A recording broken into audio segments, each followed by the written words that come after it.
It is a great pleasure to have Dr. Rajendra Singh with us today.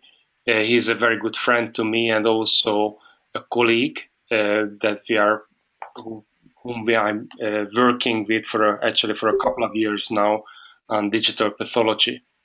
And I really respect for all his skills at digital pathology because he's bringing to this new kind of art a lot to the table. He's an associated professor at Mount Sinai, and he's also the dermatopathology fellowship program director there. He's probably some of you in the audience know him as the developer of the MyDermPath, which is endorsed by the AD and had more than 25,000 downloads. And he's also the developer of PathPresenter, and he's going to showcase it to us, and he's going to talk to about the lichenoid dermatitis today. So with all that, thank you very much, Raj, for coming on today, and we are very much looking forward to your presentation. Yeah, thank you, Laszlo, for the opportunity and for the introduction. Is the voice coming clearly? Yes, so far so good. Okay, so I'm going to start off with showing you what PathPresenter does, and then actually give you a presentation using the same platform. And the presentation that I'm going to do today is how do you approach lichenoid dermatitis. So PathPresenter is a platform to do multiple things. As an academician, many times you want to, when you want to teach your residents or you want to teach an audience, you are trying to look for good cases, and you scramble around for good cases and you don't find the good cases. So we wanted to build a library where all the cases are available to you anytime, anywhere. So I'll show you how you can get access to thousands of good digital pathology cases. Many times the other problem that we have is when we go to a meeting and we are presenting, we do PowerPoint presentations and we show pathology as static images. And we always get frustrated that when we have the digital pathology slides, why can't I show my digital pathology slides? And there is always this software compatibility, downloading of programs, which scanner have you used, and all these issues that do not let you use digital pathology for showcasing in a meeting. So we were trying to solve that issue also. And then the third issue that we were trying to solve is how do you share a digital slide with somebody very easily. Do you have to download a software program? Do you have to have some space in the cloud? Or in the server where you can upload your slide and then show it to somebody? So I'll show you how PathPresenter is going to solve all these problems. So when you log into www.pathpresenter.com, you first register. Once you register, then you have your own username and password. So once you log in, so what you're going to see is a blank screen. So right now I have multiple presentations here. So these are presentations, but if you were first time user, you are going to see a blank screen. Now, if you are a resident or you are a medical student or you are somebody who wants to look up some case, all you have to do is search library, which you see here. So you click on search library. So PathPresenter has been built for the entire pathology. So it is not specifically for dermatopathology, but for the entire pathology. So every subspecialty. So if you click here, you'll see it as skin, bone and soft tissue, breast, cytology, cardiac, every subspecialty of pathology. So right now, because we are talking about we are in derm talk, so I'm going to focus on skin actually. So if you click on skin and you click on search, you'll see that there are around more than 2,000 slides that we've uploaded onto the cloud that are available to you. So if you just click on search, you'll see all these are digital slides actually. So, and they have the diagnosis on them. So if you click on the display button, the slide will open up actually. So here you have a digital slide that you can look at from anywhere, anytime actually. Now if you go back to your PathPresenter and if you're looking for some specific diagnosis, so then you just have to put in the specific diagnosis. So like if I'm looking for some specific case, say coccidio, sorry, C-O-C,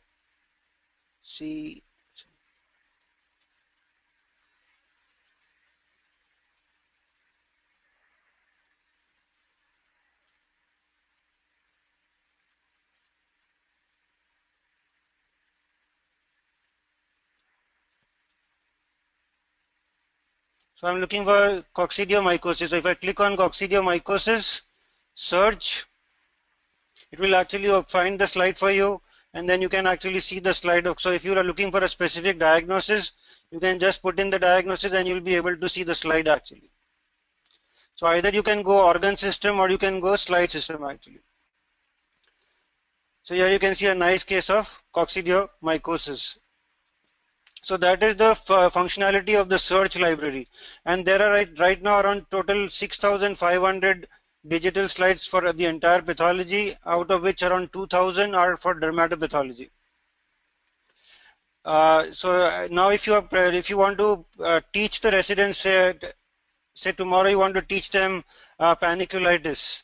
So what you're going to do, you're going to like log into PathPresenter, click on new presentation, put in a name.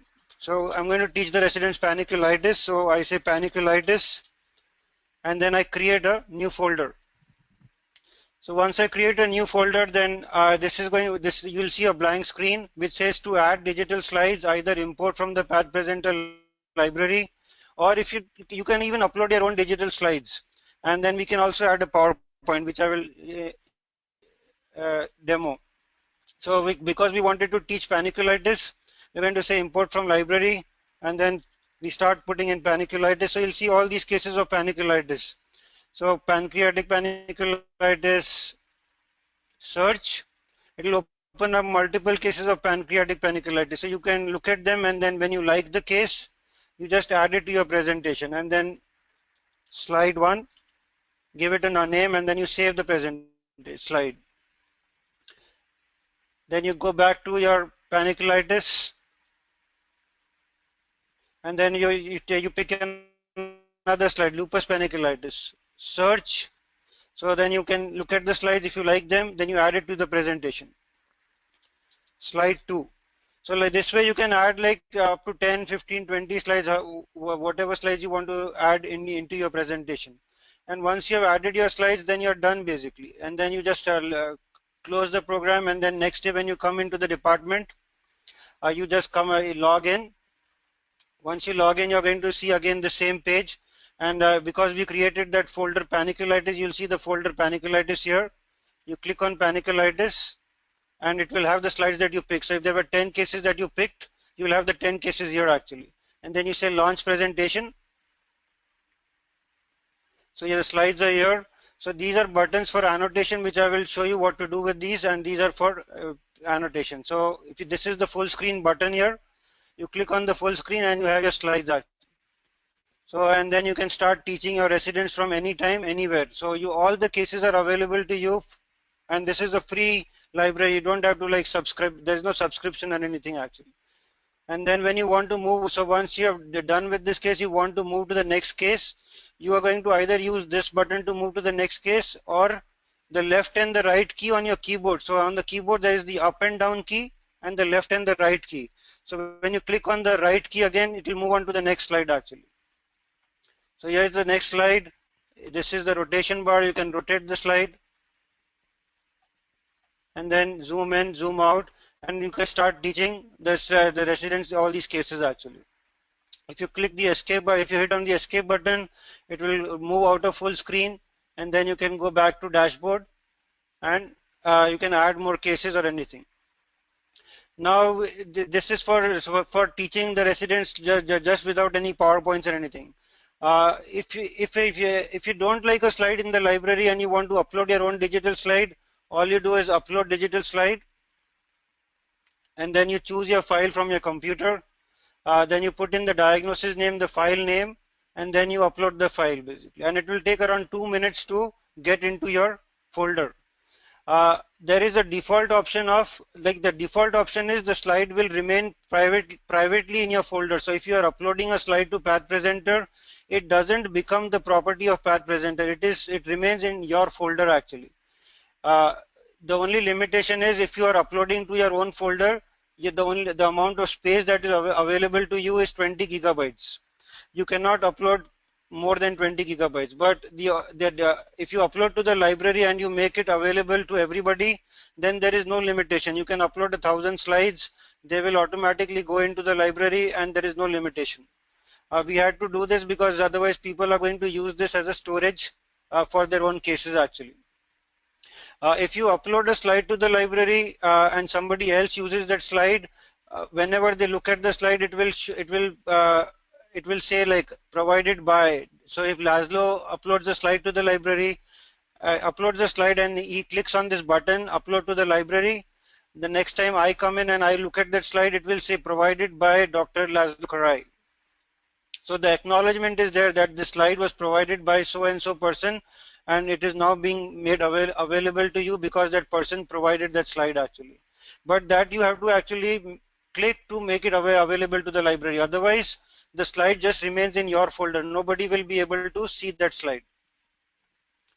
Now, if you go back to your presentation, if you want to import a PowerPoint here, so you just click on import PowerPoint. You choose the file from your computer. So you click on choose file, and then you can choose a file from the computer and import it into the. So let's try to do it actually.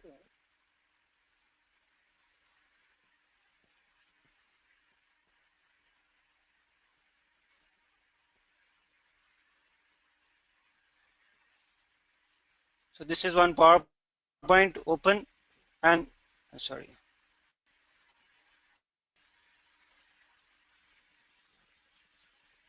And you just say import, and uploading 41%, 43%, 59%, and within 2 minutes your PowerPoint will be uploaded to the cloud and you will see it in your presentation. This was a huge file, so it will take around a minute, but it will come into your folder actually here. So give it like a half a minute because it's saying waiting for PathPresenter.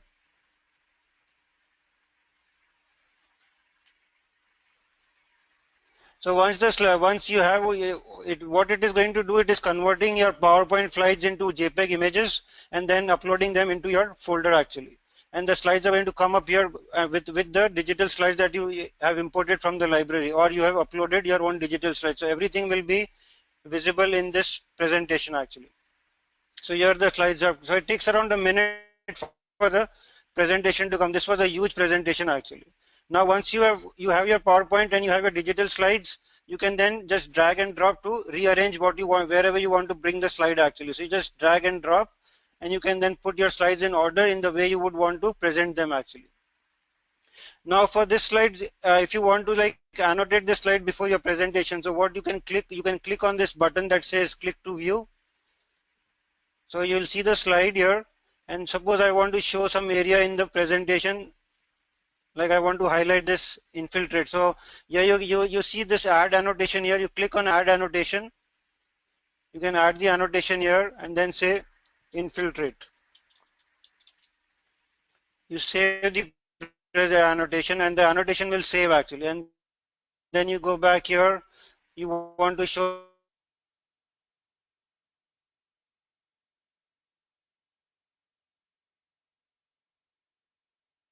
you want to add an annotation, you click here. Where you want to annotation is saved when you are presenting in the meeting or in your to your colleagues.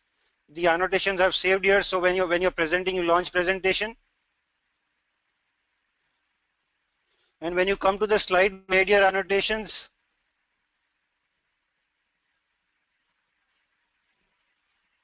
So this was the slide where we made the annotation.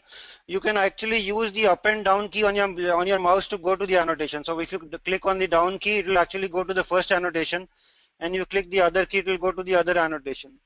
And if you zoom here, then it will show the viewer what you want to show them actually. The other way to show the annotation is you see this button here on the right hand side. If you click here, it will open up the annotation. So if you click here, it will go to the annotation. And then when you bring your mouse cursor over the annotation, it will show the person what you want to show them. So the person will only view the annotation when you want to, when you want the audience to see it. Otherwise, they will not see the annotation. When you click on this other one, they'll see the other annotation. And then you bring your cursor here, and you will see the annotation here. And then you just click on the right key to move on to the next slide actually. So they keep moving through your presentation. So you can make these annotations before you go to the meeting and then show these annotations during the meeting or during your presentation. So let's go back to dashboard. Say now you want to get a, so this is how you're going to present in a meeting or to when you're teaching a resident. So you can just use any slide from the library, yeah, or you can import a PowerPoint and then arrange the PowerPoint with the slides and do a presentation. And like I said, you can upload the digital slide or a clinical image and put it into your presentation. You can also share your presentation with anybody. So once you make a presentation in PathPresenter, it does not become the property of PathPresenter. It remains in your folder actually. Nobody can see the presentation.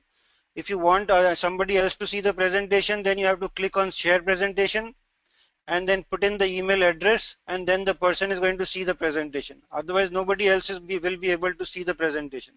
So it remains your presentation. Nobody else can see the presentation. Or if you are presenting to an audience, then obviously they're going to see the presentation.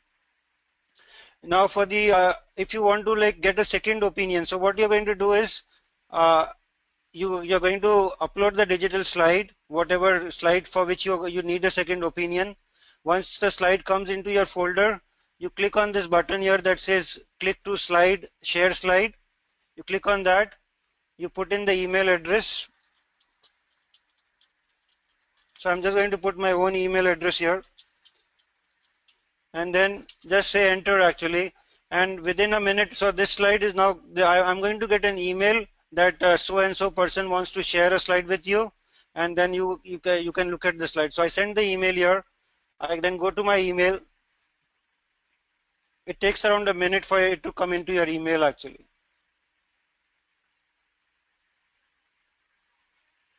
So once it comes into your email, then you're going, the person, once he sees the slide, you can then pick up the phone. He has the slide in front of him, you have the slide in front of you, and then both of you can, so here's the shared digital slide. So the email comes within a minute. The person is going to then click on the link. He clicks on this link and boom, the slide is in front of him, and then you can have a discussion over the slide with him actually. So this is the slide that I was sharing, and the person can then actually see the slide and immediately have a discussion over the phone actually. So let's go back to the, so these are all the different functions that we have presently built. We are adding a lot more functions, and as we keep adding functions, I'll keep you updated on Facebook and Twitter or emails. So if you have any questions about how to use it, or how, if you can always send me an email. My email address is skinpathology@gmail.com, or even at pathpresenter@gmail.com. I can come online, give you a demo of how to use the Presenter platform and what are all the different features. And the one thing that you don't have to worry is, if you are uploading anything to the platform, it is your presentation, it is your slide. Nobody else is going to look at it or have it unless you want them to have it actually. And now, so that this is all the functionality that we have presently built. So now I'm going to go to the present. I use the same functionality to build this presentation. So this was the approach to lichenoid dermatitis presentation.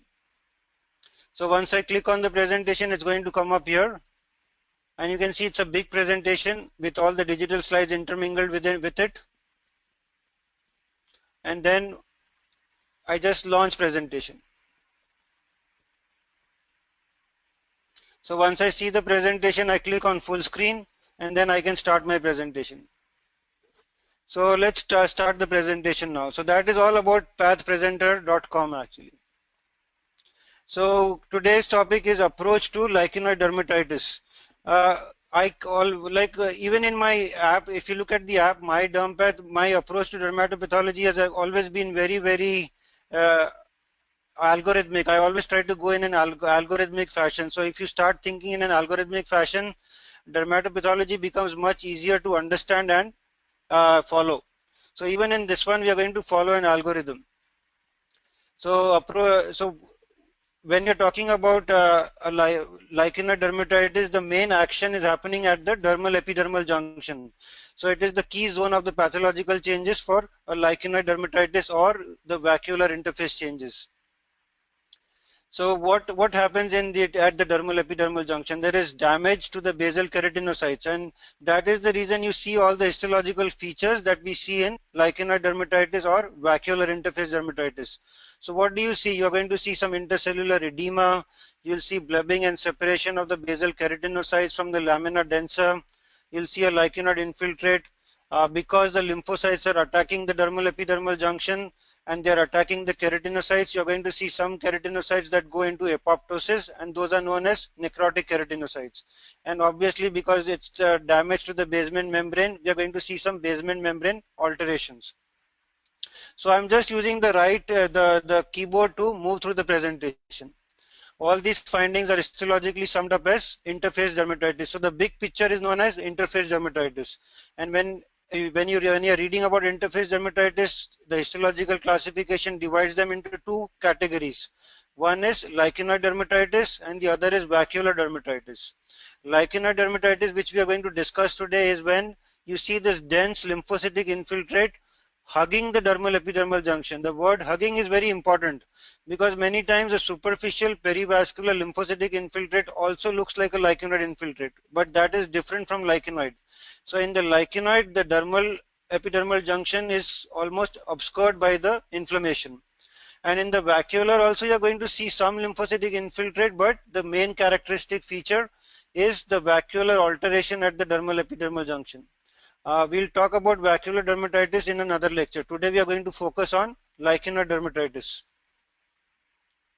So when you are looking at lichenoid dermatitis, which I said, like you see a lymphocytic infiltrate hugging the dermal epidermal junction, the first thing that should come to your mind is what is the degree of inflammation? Is it moderate to dense? Is it mild to moderate? Or is it associated with a deep involvement? Most lichenoid inflammation are not associated with a deep involvement. So it puts it in a separate category when the inflammation is associated with deep involvement in the dermis. So when we're talking about the moderate to dense, the next question that you should always ask yourself is, do I see any parakeratosis? So is there any parakeratosis present or is there no parakeratosis? The third question that you should ask yourself is, do I see any eosinophils or are there no eosinophils? And finally, the clinical question is always important. Is it multiple lesions or is it single lesion? So based on these four characteristics, so lichenoid infiltrate, what is the degree of inflammation? Is it moderate or is it mild? Is it associated with parakeratosis? Is it associated with eosinophils? And is this clinically a single lesion or multiple lesions? You are going to have a differential diagnosis. So if you have multiple lesions and no parakeratosis, the prototypical lesion is going to be lichen planus. But what is the other differential diagnosis? The other differential diagnosis that should always go through your mind is, am I dealing with a lichenoid graft versus host disease, or is it hypertrophic lupus erythematosus? But 95% of the cases are going to be lichen planus actually. And sometimes if you have a subepidermal split, then you also have to think of lichen planus pemphigoides. So when we talk about lichen planus, clinically, lichen planus is going to present as pruritic, polygonal, erythematous to violaceous flat-topped papules, mostly common on the wrist and the extremities and the genitalia. So you can see this polygonal, pruritic, violaceous papules that have this white Wickham striae on top of it actually. Then nail dystrophy is very common. So pterygium is a very common finding in lichen planus. You might have some longitudinal ridging, you might have some streaking. All these changes are collectively known as nail dystrophy. The oral lesions are also very common. So you can see all these oral lesions both on the lips and sometimes on the buccal mucosa. When you look at a digital slide, so here's a digital slide of lichen planus. you start like you always should have a pattern of how are you going to look at the digital any slide, whether it's a glass slide or a digital. Either you start from the top or you start from the subcutis. I always try to start from the top. So what do we see on the top actually? On the top there is hyperkeratosis but no parakeratosis, like we said in our algorithm. We see when we go high power, we see a wedge-shaped hypergranulosis, acanthotic epidermis, and as we are dealing with lichenoid inflammation, a dense lichenoid infiltrate at the dermal epidermal junction. And like we said, we are always going to see some necrotic keratinocytes. So if you start looking around, you're going to see some necrotic keratinocytes actually.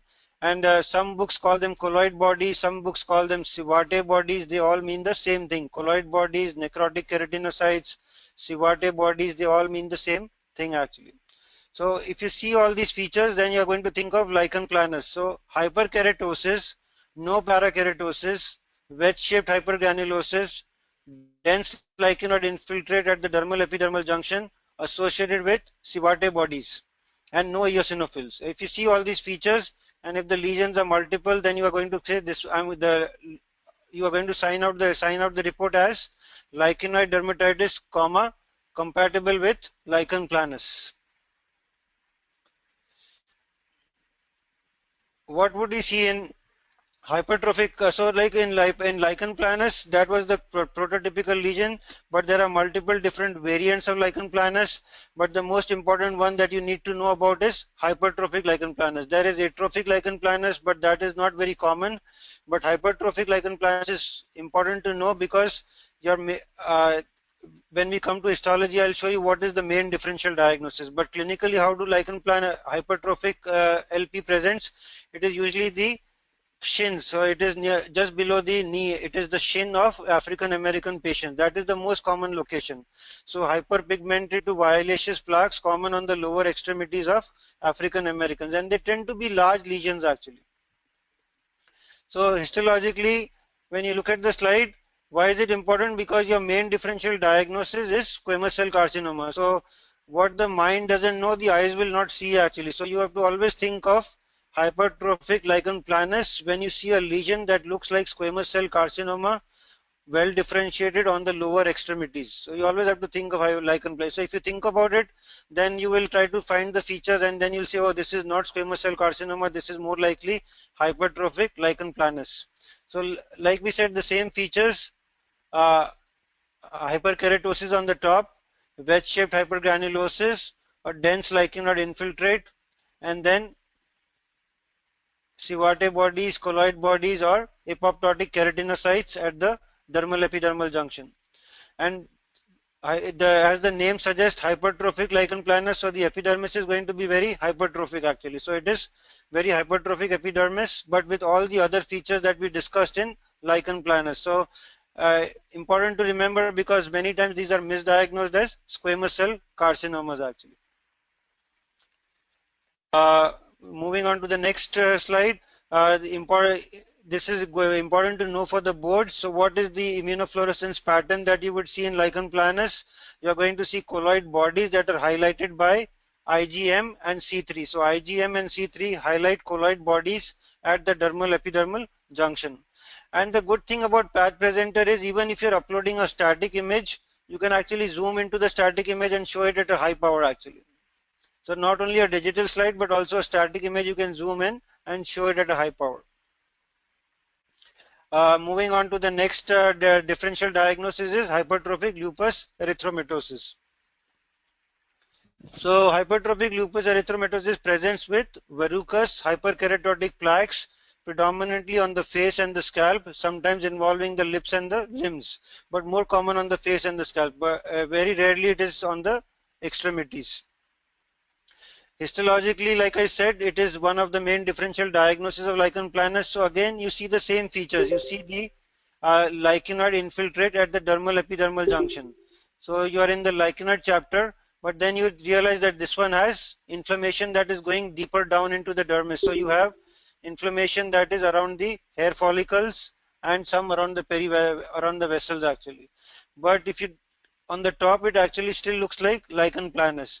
And one important thing to know about hypertrophic lichen planus is many times you might not see the deep inflammation actually.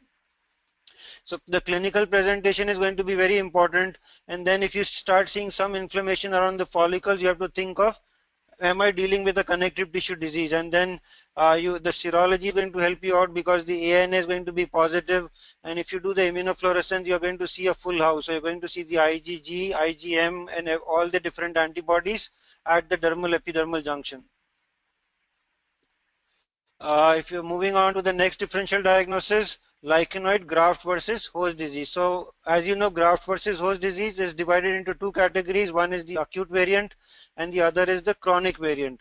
In the chronic variant, you have two categories. One is the lichenoid and the other is the sclerodermoid. So the lichenoid graft versus host disease clinically will present how? It will almost present very similar to lichen planus. So you have again those pink to violaceous polygonal papules that are generalized and involve the mucosa. So again you see this papules that are common on the head and neck area. So histologically what do we see here actually? So let me make the slide a little bit straighter. So as in acute versus graft versus host disease, what is the main feature that we are always looking for actually? The main feature that we are looking for is dyskeratotic keratinocytes. So if you start seeing dyskeratotic keratinocytes and the patient has had a history of bone marrow transplantation, you are always going to think of graft versus host disease. So atrophic epidermis, uh, scattered dyskeratotic keratinocytes, and mild lichenoid infiltrate at the dermal epidermal junction with pigment incontinence. So all these features are very similar to lichen planus, but the epidermis is not as acanthotic, or you don't see the wedge-shaped hypergranulosis that you would normally associate with lichen planus. And you see a lot of pigment incontinence because this is one of a chronic form of graft versus host disease. Moving on to the next differential diagnosis, lichen planus pemphigoides. So well, like I said, if you start seeing a split at the dermal epidermal junction, then you are going to think of lichen planus pemphigoides. Clinically, they present as in mid. So this is a combination of lichen planus and bullous pemphigoid. But bullous pemphigoid normally occurs in older individuals. In lichen planus pemphigoides, it is commonly in more in younger individuals. So the most common age group would be between 25 to 45 years of age actually. So they are middle-aged men and they present with blisters on the extremities in the background of lichenoid papule. So there is a background of lichen planus, but now they present with blisters. And your main differential diagnosis is going to be either bullous lichen planus or lichen planus pemphigoides. So when we look at a slide, you can see there is a bulla here. If this was lichen planus, you will read about a term that is known as Max Joseph space actually. So in lichen planus, the space is known as Max Joseph space, but this is bullous lichen planus pemphigoides. So how is it different? In lichen planus pemphigoides, you are again going to see, if you start looking at it very carefully, you're not only going to see lymphocytes, but what is the most common cell that you see in BP is eosinophils. So you're going to see some neutrophils and eosinophils in the infiltrate actually. So let's move on to the other one here.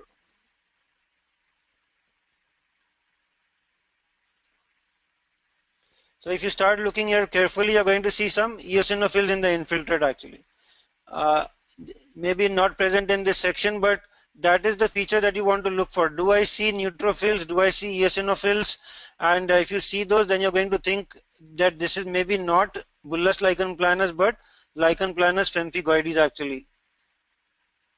I'm trying to see if I can find some eosinophils and neutrophils in this infiltrate act. And then obviously the immunofluorescence is going to help you out, because in lichen planus pemphigoides, you're going to see a linear IgG and C3 at the dermal epidermal junction, which is not going to be present in bullous in bullous lichen planus.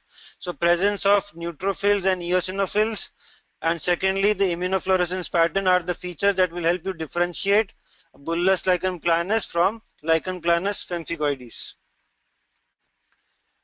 So now we will move on to the next category. So if it was a single lesion, so we have the same conditions, lichenoid infiltrated the dermal epidermal junction with no eosinophils, but then you have a single lesion then what is your differential diagnosis? So now LP is out of the picture because this is a single lesion, it is not a rash.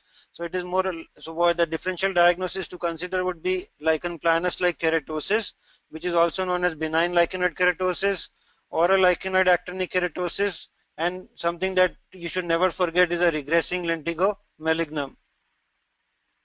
So for lichenoid LPLK or lichen planus like keratosis, clinically, like we said, it presents as a single lesion. So these are benign, solitary, keratotic, violaceous brown papules, most commonly on the upper chest. So it's usually, the history is always this middle-aged female, lesion on the upper chest, rule out basal cell carcinoma. Like 95% of the time, this is the history I always get actually.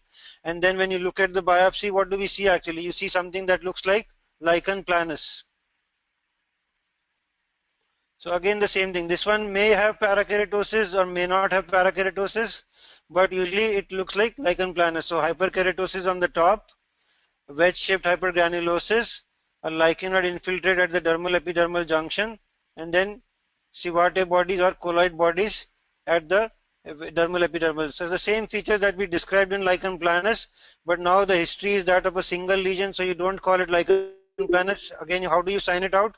Lichenoid dermatitis, comma, suggestive of lichen planus like keratosis. In the lichenoid actinic keratosis, they usually present as single lesions. Again, they may, so this is a single lesion that focally looks like an actinic keratosis, and they usually have an erythematous to violaceous base. And when you look at the slide,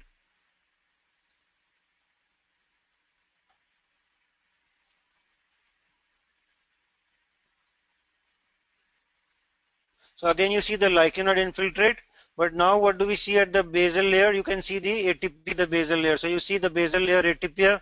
So you know you're in the parakeratosis on the top with the lichenoid infiltrate. So you know you're dealing with the lichenoid actinic keratosis. So how do I know this is atypia? Because you can compare this is normal epidermis and this is an epidermis that has atypia in the basal layer. So this is an actinic keratosis. The important diagnosis that we should never forget is the regressing lentigo maligna actually. So always look at it very carefully at the dermal epidermal junction. If you see a lichenoid infiltrate, and when you start looking at it carefully, you'll realize that there are a lot of single melanocytes at the dermal epidermal junction, and when you do a melanate, this is going to light up actually, and so you don't want to miss a regressing or a lentigo maligna with a lichenoid infiltrate. So you can see all these are melanocytes at the dermal epidermal junction. We always see these cases being presented at meetings, so we should always be aware that we do not want to miss a lentigo maligna melanoma. The other caveat in this is many times people use melan A to highlight melanoma with a lichenoid infiltrate.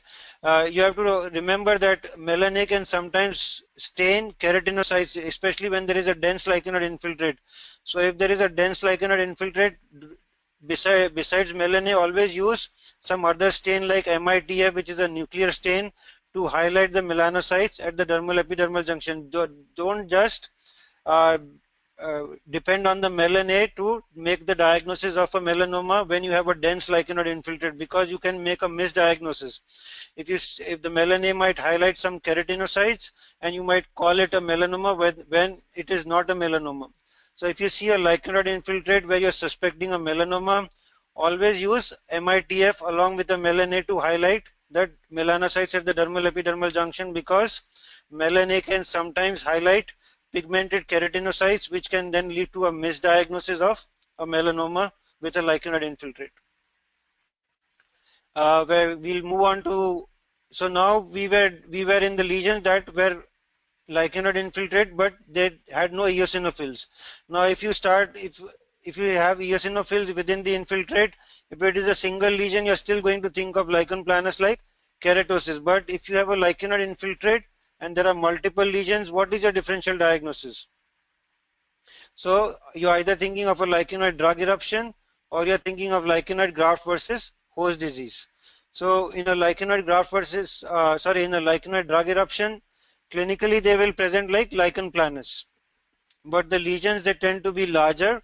They typically do not show the Wickham striae, and they favor the trunk and the extremities. Usually there is no mucosal involvement if it is a lichenoid drug eruption. When we look at the slide, where so the next slide is going to be the slide, but the other important features that we should always remember that the latter, whenever we are talking about a drug eruption, we always say, like, we call up the clinician, is the patient on any drugs actually? But with a lichenoid drug eruption, we have to remember that sometimes the history can be of years ago the drug has been taken, and the patient might present with a lichenoid drug eruption a year later actually. So it might not always be present. And then which are the drugs that are commonly involved? Captopril, propranolol, lithium, spironolactone, and the diuretics. So when we look at a slide, so this is what I always tell my residents actually. So if you're looking at a slide that has a dense lichenoid infiltrate, what should be the next thing that you should do? You should go high power and then scan the dermal epidermal junction very carefully. So you scan the dermal epidermal junction very carefully, and if you see any eosinophils, then you don't call it lichen planus, you say most likely lichenoid drug eruption. In this one I use the annotation tool. So if you click on this annotation tool, it's maybe in another one actually, so not in this one. So if I go high power, I'm going to see the eosinophils in this one actually. So let's try to find some. So here's an eosinophil here actually. So if you see eosinophils in a lichenoid infiltrate that is not involving the deep part, then you're going to call it lichenoid dermatitis, comma, suggestive of a lichenoid drug eruption. Moving on to the next diagnosis. So we were in that moderate to dense inflammation with parakeratosis and no parakeratosis. So now if you have parakeratosis and we talked about all those ones which had no parakeratosis.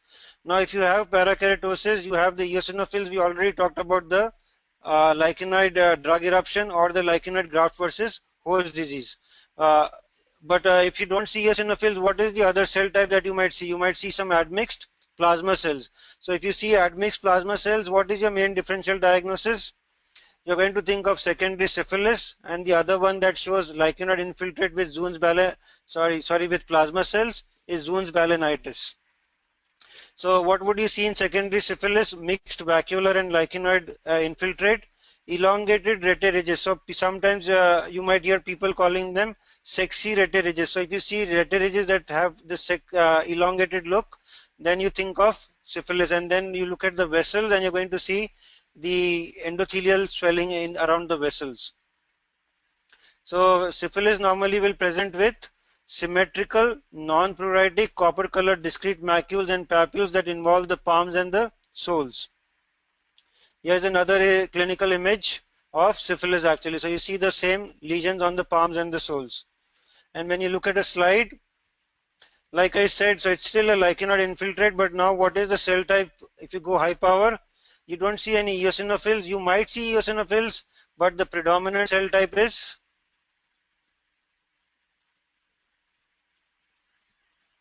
it's a party of plasma cells. So you see the whole plasma cells having a huge party here actually. So whenever you see a lot of plasma cells, the first thing that you should always think of is syphilis actually, and you do a spirochete stain and it is going to be positive for the spirochete stain actually. So here is a nice plasma cell, example of a plasma cell where you have the eccentric nucleus, and this is the huff that you will always see around the plasma cell, and this is the example of the positive spirochete stain. Like I said, even on a static image, you can actually zoom in and show the features more in a better way when you're using PathPresenter actually. And in Zuhn's balanitis, they clinically will present as so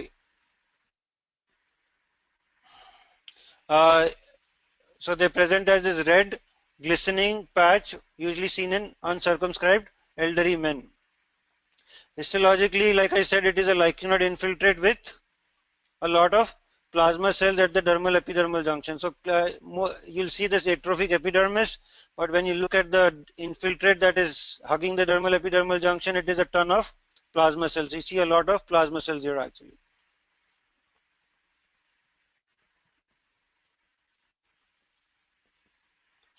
So now that was all the moderate inflammation. Now we'll move on to what if you see mild inflammation actually, or somewhat of a moderate inflammation. So if you see a mild to moderate inflammation, uh, the next question you are going to ask yourself is it focal or is it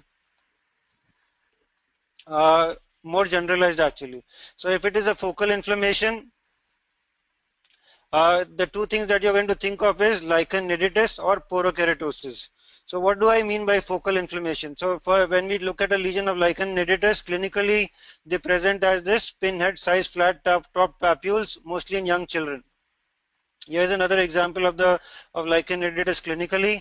So you see all these flat top papules on the extremities and the genitalia. But histologically, when you look at the slide, the inflammation is very localized actually. So it is not generalized, it is a localized inflammation that is, let's make the slide straight. Okay, there. So lichen nidus is characterized by a localized lichenoid infiltrate that is limited to one or two rete. So it is limited to one or two rete. It doesn't go beyond that. The rete, they are hugging the infiltrate like a claw actually. So this is supposed to be the ball and this is the claw. So the ball and claw pattern that you read with lichen nidus is how they describe it actually. And the infiltrate is composed of lymphocytes and histiocytes. The other one that we talked about with a localized pattern is porokeratosis. My internet connection is, I think, not working well actually. Uh,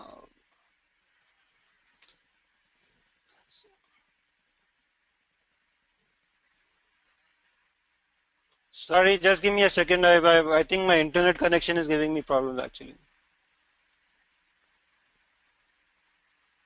I shall. This is a wireless connection, and like so sometimes it causes problems actually. Oh, no.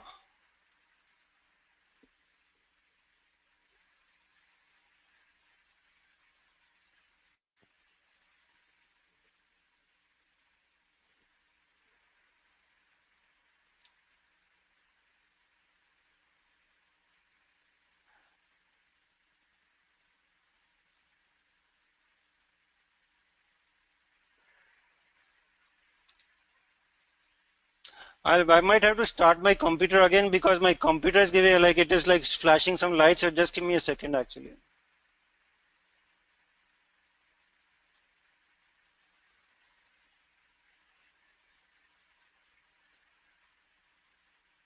And the other thing that I have realized is the PathPresenter, when you are presenting, I use Google Chrome, but if you use Internet Explorer, it works much better actually. Because when you have huge slides, sometimes the Internet Explorer works much better. So here we are back to the presentation.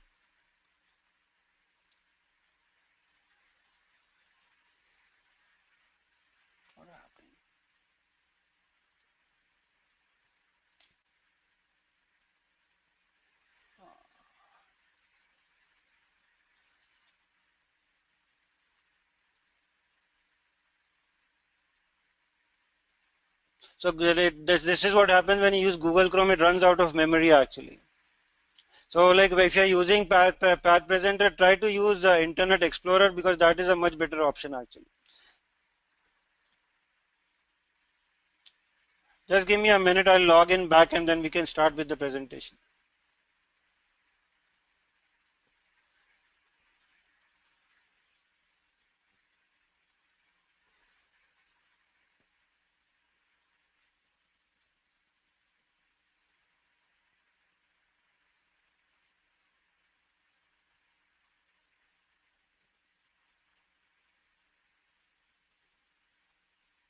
It's like no.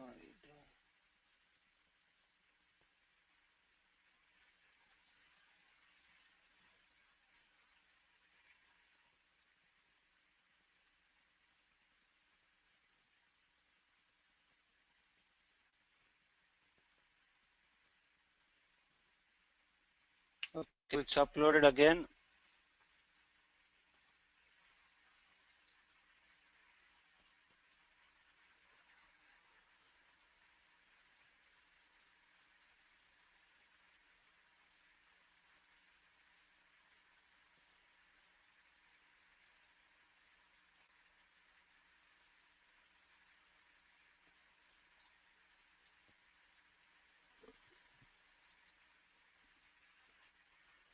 So we were on porokeratosis. Sorry about that. So infancy early, this is a problem of my home computer. So like I know this happens many times at my home computer. We are using this platform to teach our residents, and it never happens in the department. So you don't have to worry about this actually. And the other thing, like I said, use the Internet Explorer actually. So porokeratosis will normally present in infancy or early childhood with this linear lesions actually. When you look at a slide, sorry. So we'll have to go back through the whole presentation.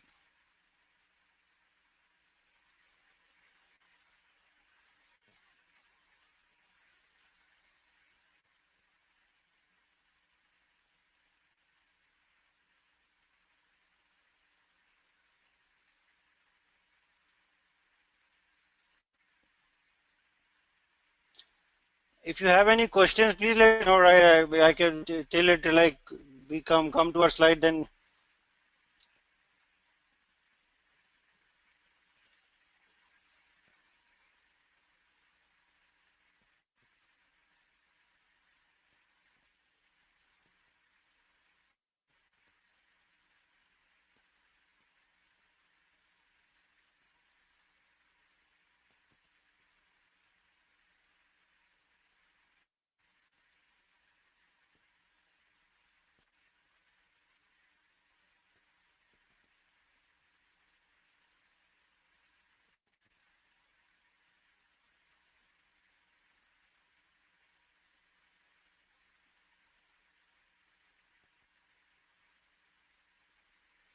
Laszlo, my internet is causing a lot of problems. So like, should we stop here and then continue next time?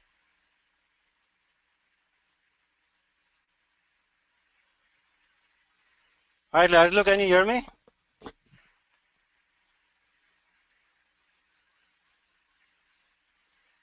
Yeah. Hey, Raj, what's up? I mean, do you want to Yeah, my continue internet is causing. Yeah, I might have to because I'm having this network connection difficulties actually. Okay, well, then maybe what we should do is that then we conclude here with your session. I think that it was a great presentation, and thank you so much for giving it to us. We all learned a great deal about lichenoid dermatitis, and I really loved a lot of features of the Path Presenter. So, Raj, thank you Yeah, very much.